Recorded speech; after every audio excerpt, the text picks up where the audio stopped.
क्यों, कैसे हो तुम लोग? अच्छे हो ना? हाँ हाँ हाँ। ठीक है ठीक है ठीक है। तुम लोगों को आज एक खास वजह से बुलाया है मैंने। तुम सब शिखा को पहचानते हो ना? इसी गांव की है शिखा। हमारे घर के पास ही है शिखा का घर। मैं जानती हूँ, शिखा खो गई थी। ठीक कहा तुमने, लेकिन वो ऐसे वैसे नहीं खोई थी। उसे बहला फुसलाकर पकड़ कर ले गए थे। तुम सभी को जानना जरूरी है कि शिखा के साथ क्या हुआ था, इसलिए तुम सबों को यहाँ बुलाया है। तुम सब उसी के मुंह से सुन लो वो डरावनी और मनहूस दिनों की बातें। मेरा नाम शिखा है। मैं स्कूल में पढ़ती हूँ। स्कूल में जाना मुझे बहुत अच्छा लगता है, लेकिन अभी मैं स्कूल नहीं जाती। डर लगता है स्कूल जाने में। इधर पिताजी की तबीयत बहुत दिनों से खराब है, कोई भी काम नहीं कर सकते, और माँ गांव से बाहर जाकर काम करती है, और जो पैसा मिलता है पिताजी में ही खर्च हो जाता है। बहुत दवाइयाँ खरीदनी पड़ती है, और किसी किसी दिन तो घर में खाना ही नहीं बनता। फिर भी माँ तकलीफें उठाकर मुझे स्कूल में पढ़ाती है।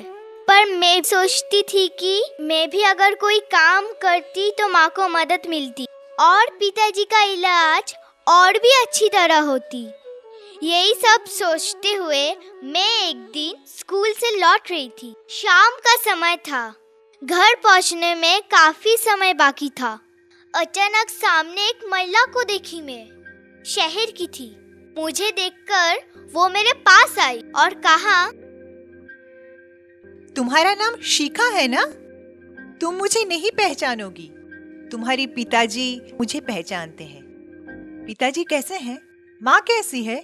सुनो, मेरे पास गाड़ी है। मैं तुम्हारे घर ही जा रही थी। तुम्हें देखकर रुक गई। वो रही गाड़ी। चलो बेटी। मैं उस महिला को नहीं जानती थी। फिर सोचा वो तो मेरे घर ही जाएगी, तो मैं बैठ गई। महिला भी। गाड़ी चल पड़ी,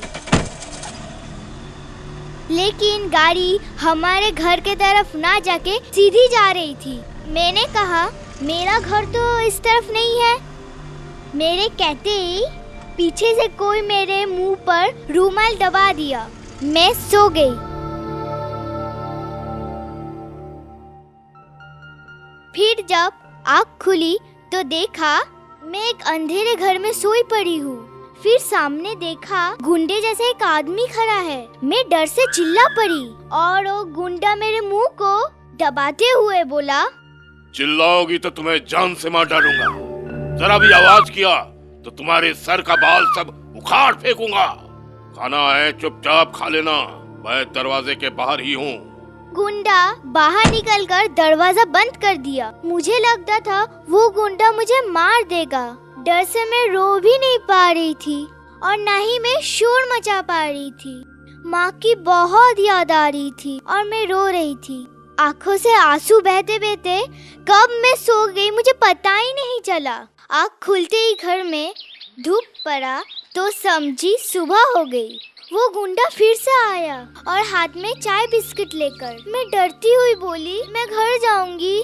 वो गुंडा आँख लाल पीली करते हुए कहा, चुप, कोई आवाज नहीं।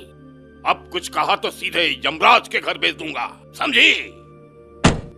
वो गुंडा बाहर निकलकर दरवाजा बंद कर दिया। फिर से घर पूरा अंधकार हो गया। ऐसे ही चल रहा था। एक दिन दरवाजा फिर से खुला और अंदर आए उस्ताद चाचा, 2 पुलिस और 2-3 आदमी। डरने की कोई बात नहीं, वो गुंडे सब पकड़े गए। उसके बाद वो लोग गाड़ी से घर ले गए। सामने माँ को देखकर मैं लिपट के रोने लगी। पिताजी मुझे कहा, ऐसी गलती अब कभी नहीं करना बेटी। आज अगर उस्ताद सिंह ना होते।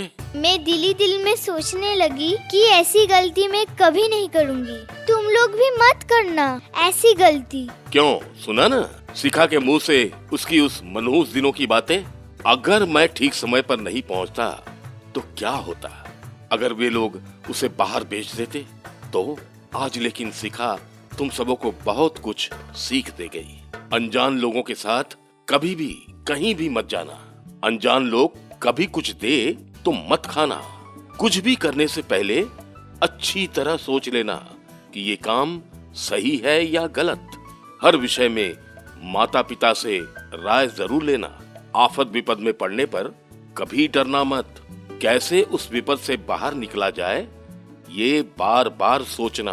अब बताओ तुम सब कि शिखा से तुम लोगों ने क्या सीखा? अनजान लोगों के साथ कहीं भी कभी भी नहीं जाऊंगी। अनजान लोग कुछ दे तो नहीं खाऊंगी। कुछ करने से पहले अच्छी तरह सोच लूंगी कि काम सही है या गलत। माता पिता से हर विषय में राय लूंगी। विपद में पड़ने पर डरूंगी नहीं, कैसे उस विपद से बाहर निकला जाए ये सोचूंगी। याद रहेगा ना? हाँ हाँ हाँ।